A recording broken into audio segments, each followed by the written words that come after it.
Hello friends. C plus plus language सीखने की series में आज हम देखेंगे लेक्चर 3 का पार्ट 1। आज हम सीखने वाले हैं structure in C plus plus. Structure in C plus plus सीखने से पहले हम लोग स्ट्रक्चर के 3 इम्पॉर्टेंट पॉइंट्स को रिवाइज करें। यदि आप लोग सी लैंग्वेज के बैकग्राउंड से हैं तो आप लोगों को स्ट्रक्चर के बारे में आइडिया होगा। नहीं भी है तो आज के इस लेक्चर में हम सी का स्ट्रक्चर भी रिवाइज करेंगे। 3 इंपॉर्टेंट पॉइंट्स।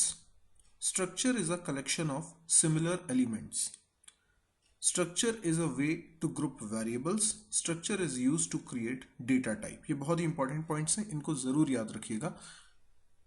जब हमें एक सिंगल वैल्यू स्टोर करानी होती है तो हम किसी भी प्रिमिटिव टाइप का एक वेरिएबल बनाते हैं। जैसे हमने इंट x लिखा तो हम उसमें एक वैल्यू स्टोर कर पाते हैं। लेकिन यदि मुझे एक से ज़्यादा वैल्यू स्टोर करानी होगी तो मैं क्या करूँगा। एग्जाम्पल के लिए देखिए, अगर मैंने एक वेरिएबल बनाया तो मैं इसमें एक ही वैल्यू एक बार में रख सकता हूँ। हम इसको कहेंगे एटॉमिक वैल्यू। लेकिन यदि मुझे एक से ज़्यादा वैल्यू स्टोर करनी होगी तो मुझे एक से ज़्यादा वेरिएबल्स बनाने होंगे। ये ग्रुप ऑफ वेरिएबल्स बनाने के सी लैंग्वेज में हमारे पास 2 तरीके थे। एक, हम एरे बना सकते थे। जैसे यदि हम कोई एरे बनाते हैं तो हम एक साथ कई सारे वेरिएबल्स बना लेते हैं। जैसे ये एग्जाम्पल है जिसमें ए नाम से एक एरे बनाया गया है जिसके अंदर 10 वेरिएबल्स हैं। तो एरे एक तरीका है कई सारे वेरिएबल्स को एक साथ बनाने का। Array is a group of variables. ठीक वैसे ही स्ट्रक्चर भी है ग्रुप ऑफ वेरिएबल्स। लेकिन अंतर यह है कि एरे में एक ग्रुप के अंदर सभी वेरिएबल्स सेम टाइप के होना ज़रूरी थे।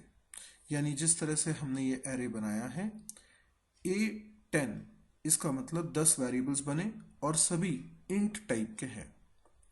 लेकिन स्ट्रक्चर के अंदर हम चाहें तो अलग अलग टाइप के एलिमेंट्स का ग्रुप बना सकते हैं। इसका मतलब ये नहीं है कि हम सेम टाइप के एलिमेंट्स का ग्रुप नहीं बना सकते, बिल्कुल बना सकते हैं। सेम टाइप के भी और डिसिमिलर एलिमेंट्स का भी ग्रुप बना सकते हैं। स्ट्रक्चर बनाकर हम एक्चुअल में एक नया डेटा टाइप बना रहे होते हैं। डेटा टाइप का मतलब जैसे इंट, कैर, फ्लोट, डबल, ये सी लैंग्वेज में हमने डेटा टाइप पढ़े। सी प्लस प्लस लैंग्वेज में भी यही डेटा टाइप हैं और ये कहलाते हैं प्रिमिटिव डेटा टाइप्स, क्योंकि ये कीवर्ड्स के रूप में आपको मिलते हैं। लेकिन आप भी चाहें तो अपनी ज़रूरत के हिसाब से नए डेटा टाइप बना सकते हैं। डेटा टाइप का इस्तेमाल जनरली हम वेरिएबल्स बनाने के लिए करते हैं। ठीक उसी तरीके से जो डेटा टाइप हम बनाएंगे उसकी मदद से भी हम वेरिएबल्स ही बनाएंगे। स्ट्रक्चर की मदद से डेटा टाइप कैसे बनाया जाता है, आइए देखते हैं। अगर हमारे पास, जैसे कि मैं एक प्रोग्राम आपको बना के बता रहा हूं।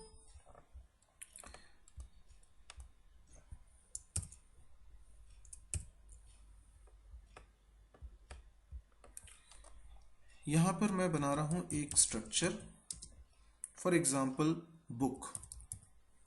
तो बुक को रिप्रेजेंट करने के लिए मैं एक स्ट्रक्चर बना रहा हूं। जिस तरह से एक वेरिएबल के अंदर हम सिंगल वैल्यू स्टोर कर पाते हैं, अब हम एक ऐसा डेटा टाइप बना रहे हैं जिसकी मदद से बनने वाले वेरिएबल में हम मल्टीपल वैल्यू स्टोर कर पाएंगे।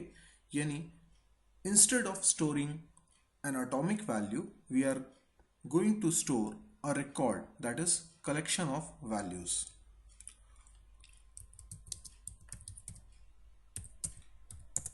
मैंने सबसे पहले कीवर्ड लिखा है स्ट्रक्ट। स्ट्रक्ट के बाद मैंने वो शब्द लिखा है जिसको आप डेटा टाइप के रूप में देखना चाहते हैं।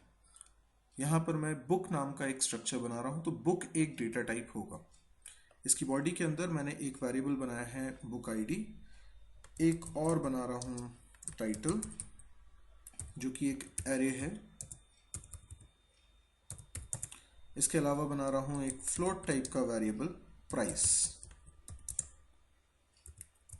आप देख सकते हैं यहाँ पे मैंने 3 वेरिएबल्स बनाए हैं। आप चाहें तो इससे ज़्यादा भी बना सकते हैं, जैसी ज़रूरत हो। क्या आप बता सकते हैं कि ये स्ट्रक्चर बनने से कितनी मेमोरी कंज्यूम होगी? अगर आप सोच रहे हैं कि इसमें मेमोरी कंज्यूम होगी 26 बाइट्स, तो ये गलत है, क्योंकि अभी हमने डेटा टाइप डिफाइन किया है और इससे कोई मेमोरी कंज्यूम नहीं होगी। सही आंसर है 0 बाइट्स। जिनको मेरी बात समझ में नहीं आई है, एक बार ज़रा इस एग्जाम्पल की तरफ देखें कि यदि आप अपने प्रोग्राम में कोई फ्लोट टाइप का वेरिएबल बनाते हैं, जैसे आपने लिखा फ्लोट x, तो 4 बाइट की मेमोरी कंज्यूम होगी। लेकिन अगर ये फ्लोट x वाली लाइन आप लिखेंगे ही नहीं, तो भी क्या 4 बाइट की मेमोरी कंज्यूम होगी? जी नहीं, क्योंकि कंपाइलर को फ्लोट का मतलब तो मालूम है, क्योंकि वो ऑलरेडी डिफाइंड है, लेकिन आपने उसका यूज नहीं करा, इसलिए कोई मेमोरी कंज्यूम नहीं होगी।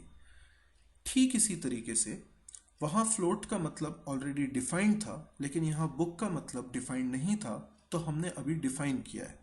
तो जो कुछ अभी हमने लिखा है, ये हमने एक नया डेटा टाइप डिफाइन किया है, और डिफाइन करा है, यूज नहीं करा है। जैसे फ्लोट y लिखकर हम फ्लोट टाइप का वेरिएबल बनाते हैं, मेमोरी कंज्यूम होती है, वैसे ही बुक टाइप का हमें वेरिएबल बनाना होगा, तब मेमोरी कंज्यूम होगी। तो अभी कोई भी मेमोरी कंज्यूम नहीं हो रही। ये जो स्ट्रक्चर की डेफिनेशन है, ये 2 जगह पर लिखी जा सकती है। स्ट्रक्चर की इस डेफिनेशन को यदि आप मेन फंक्शन के या किसी भी फंक्शन के बाहर लिख रहे हैं, तो ये कहलाती है ग्लोबल डेफिनेशन। जी हाँ, ये स्ट्रक्चर जो अभी बना है, ये मेन फंक्शन की बॉडी के ऊपर बना है, तो ये ग्लोबल डेफिनेशन कहलाएगी।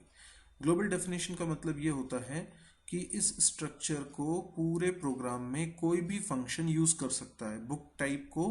बुक डेटा टाइप का इस्तेमाल पूरे प्रोग्राम में कहीं से भी किया जा सकता है। लेकिन यदि इस स्ट्रक्चर को हम, जैसे मैं ये लाइन हटा देता हूं,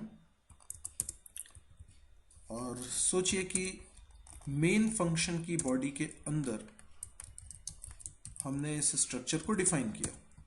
बिल्कुल ऐसा किया जा सकता है, और ऐसा करने पर हम कहेंगे ये स्ट्रक्चर लोकली डिफाइंड है। तो मेन फंक्शन के अंदर ही बुक का मीनिंग एग्जिस्ट करेगा। आप स्ट्रक्चर बुक को मेन फंक्शन के बाहर से यूज नहीं कर सकते। अब हम देखते हैं कि इस स्ट्रक्चर को यूज कैसे किया जाएगा।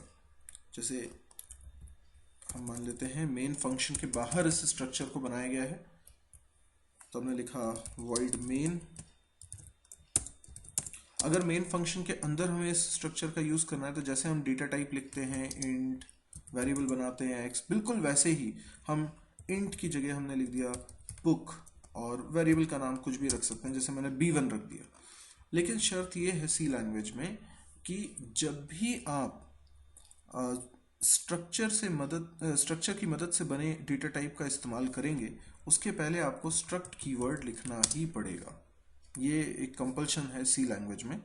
लेकिन सी प्लस प्लस लैंग्वेज में जो स्ट्रक्चर है, उसके अंदर कुछ नए रूल्स आए हैं।